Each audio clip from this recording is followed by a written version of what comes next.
bilinen söz. Hazırlık günde en ulu hortumuz 94 yaşlı hortumuz. Больница da onun da selametlik üstü dua kılıyor galiba. İsmi Feniz, etisi Abdullah. En ulu hort bizim.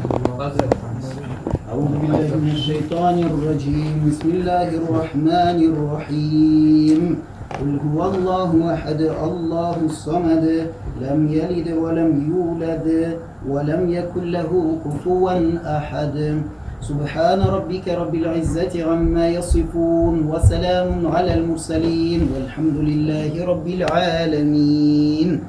Ya Rabbi Allah bizim din kardeşimiz Abdullah oğlu Feniz'e Ya Rabbi Allah sağlık selametlik verip Ya Rabbi Allah uzun ömürler nasip etip Ya Rabbi Allah izgilik kılıp şu dünyada yaşarga nasip eyle Ya Rabbi Allah aramızga Ya Rabbi Allah koytup Ya Rabbi Allah şu namazlarımızda katnaşırga her birimizden nasip eyle.